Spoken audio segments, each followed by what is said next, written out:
ಮಧ್ಯಪ್ರಾಚ್ಯದಲ್ಲಿ Iran Israel ಯುದ್ಧ ತೀವ್ರಗೊಂಡಿದೆ. Israel ಮೇಲೆ ಇರಾನ್ ಮಿಸೈಲ್ಗಳ ಮಳೆಯನ್ನೇ ಸುರಿಸಿದ್ದು, ಟೆಲ್ ಅವೀವ್, ಜೆರುಸೆಲಂ ನಗರಗಳನ್ನೇ ಟಾರ್ಗೆಟ್ ಮಾಡಿ ದಾಳಿ ಮಾಡಲಾಗಿದೆ. ಕ್ಷಿಪಣಿಗಳ ಭೀಕರ ದಾಳಿಯಲ್ಲಿ ದೊಡ್ಡ ದೊಡ್ಡ ಕಟ್ಟಡಗಳು ಧ್ವಂಸವಾಗಿವೆ. ಇರಾನ್ ನಿರಂತರವಾಗಿ ಇಸ್ರೇಲ್ ಮೇಲೆ ಮಿಸೈಲ್ಗಳನ್ನು ಹಾರಿಸ್ತಾ ಇದೆ. ಇದಕ್ಕೆ ಪ್ರತಿಯಾಗಿ ಇಸ್ರೇಲ್ ಕೂಡ ಇರಾನ್ನ ತೆಹರಾನ್ ಮೇಲೆ ಅಟ್ಯಾಕ್ ಮಾಡ್ತಾ ಇದೆ. ಇಸ್ರೇಲ್ ಇರಾನ್ ನಡುವೆ ಯುದ್ಧದ ಕಾರ್ಮೋಡ ಹೆಚ್ಚಾಗ್ತಾ ಇದೆ. ಈ ಮೊದಲು ಇಸ್ರೇಲ್ ಆಪರೇಷನ್ ರೈಸಿಂಗ್ ಲಯನ್ ಹೆಸರಲ್ಲಿ ತನ್ನ ಶತ್ರು ದೇಶ ಇರಾನ್ ಮೇಲೆ ದಾಳಿ ಮಾಡಿತ್ತು. ಅಣ್ವಸ್ತ್ರ ನೆಲೆಗಳು, ಇರಾನ್ನ ಯುರೇನಿಯಂ ಸಂಸ್ಕರಣಾ ಘಟಕದ ಸೇನಾ ನೆಲೆ, ಕ್ಷಿಪಣಿ ಸಂಗ್ರಹಗಾರ ಹಾಗೂ ಅಣು ವಿಜ್ಞಾನಿಗಳು, ಸೇನಾ ಮುಖ್ಯಸ್ಥರನ್ನ ಗುರಿಯಾಗಿಸಿ 200 ಸ್ಥಳಗಳ ಮೇಲೆ ದಾಳಿ ನಡೆಸಲಾಗಿತ್ತು.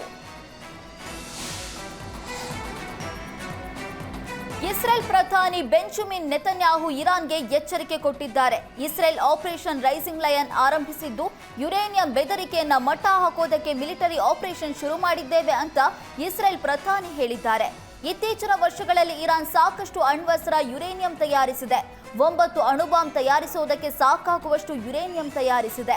ಇತ್ತೀಚಿನ ತಿಂಗಳಲ್ಲಿ ಹಿಂದೆಂದೂ ಇಡದ ಹೆಜ್ಜೆಯನ್ನ ಇರಾನ್ ಇಡೋದಕ್ಕೆ ಮುಂದಾಗಿದೆ. ಈ ಯುರೇನಿಯಂ ಶಸ್ತ್ರಾಸ್ತ್ರವನ್ನಾಗಿ ಮಾಡೋದಕ್ಕೆ ಹೆಜ್ಜೆ ಇಟ್ಟಿದೆ. ಇದನ್ನ ತಡೆದಿಲ್ಲ ಅಂದ್ರೆ ಅಲ್ಪ ಸಮಯದಲ್ಲೇ ಇರಾನ್ ನ್ಯೂಕ್ಲಿಯರ್ ಶಸ್ತ್ರಾಸ್ತ್ರವನ್ನ ತಯಾರಿಸಲಿದೆ. ಇದು ಇಸ್ರೇಲ್ ಅಸ್ತಿತ್ವಕ್ಕೆ ಸ್ಪಷ್ಟ ಅಪಾಯವಿದೆ. ಆದ್ರಿಂದ ಆಪರೇಷನ್ ರೈಸಿಂಗ್ ಲಯನ್ ಆರಂಭಿಸಿದ್ದೇವೆ ಅಂತ ಇಸ್ರೇಲ್ ಪ್ರಧಾನಿ ತಿಳಿಸಿದ್ದಾರೆ. ಇಸ್ರೇಲ್ ಬೆನ್ನಿಗೆ ನಿಂತ ಡೊನಾಲ್ಡ್ ಟ್ರಂಪ್ ಇರಾನ್ಗೆ ಎಚ್ಚರಿಕೆ ಕೊಟ್ಟಿದ್ದಾರೆ. ಒಪ್ಪಂದ ಮಾಡಿಕೊಳ್ಳೋದಕ್ಕೆ ಇರಾನ್ಗೆ ಹಲವು ಚಾನ್ಸ್ ಕೊಟ್ಟಿದ್ದೆ. ಆ ಡೀಲ್ಗೆ ಅವರು ಒಪ್ಪಿಕೊಳ್ಳಬೇಕಿತ್ತು. ಅವರು ಸೋತಿದ್ದಾರೆ ಎಂದಿದ್ದಾರೆ. ಒಪ್ಪಂದ ಮಾಡಿಕೊಂಡ್ರೆ ಮುಂದಿನ ದಾಳಿಯನ್ನ ತಪ್ಪಿಸಬಹುದು. ಇರೋದನ್ನ ಉಳಿಸಿಕೊಳ್ಳೋದಕ್ಕೆ ಇರಾನ್ ಎಚ್ಚೆತ್ತುಕೊಳ್ಳಲಿ ಎನ್ನುವ ಮೂಲಕ ಇರಾನ್ಗೆ ಎಚ್ಚರಿಕೆ ಕೊಟ್ಟಿದ್ದಾರೆ.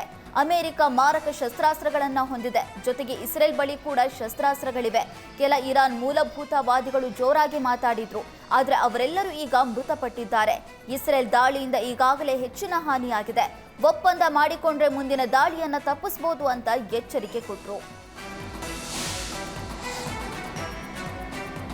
ಇರಾನ್ ಇಸ್ರೇಲ್ ಮಧ್ಯೆ ದಾಳಿ ಹಾಗೂ ಪ್ರತಿದಾಳಿ ನಡೀತಾ ಇದೆ. 3ನೇ ವಿಶ್ವ ಯುದ್ಧಕ್ಕೆ ಮುನ್ನುಡಿ ಬರೆದರ ಎಂಬ ಪ್ರಶ್ನೆ ಉದ್ಭವಿಸಿದೆ. ಇರಾನ್ ಮೇಲೆ ಇಸ್ರೇಲ್ ದಾಳಿಗೆ ರಷ್ಯಾ ಖಂಡಿಸಿದೆ. ಇರಾನ್ ಪರಮಾಣು ಬಾಂಬ್ ಯೋಜನೆಗೆ ಬೆಂಬಲ ಕೊಟ್ಟಿದೆ. ಪರಮಾಣು ಬಾಂಬ್ ತಯಾರಿಕೆಗೆ ನಾವು ಸಹಕಾರ ಕೊಡ್ತೀವಿ ಅಂತ ರಷ್ಯಾ ತಿಳಿಸಿದೆ. ಇತ್ತ ಇಸ್ರೇಲ್ಗೆ ಅಮೆರಿಕ ಬೆಂಬಲ ಘೋಷಿಸಿದೆ. ಅಮೆರಿಕ ರಷ್ಯಾ ನಡುವೆ ಮತ್ತೊಂದು ಪರೋಕ್ಷ ಯುದ್ಧ ಆರಂಭವಾಗಿದೆ.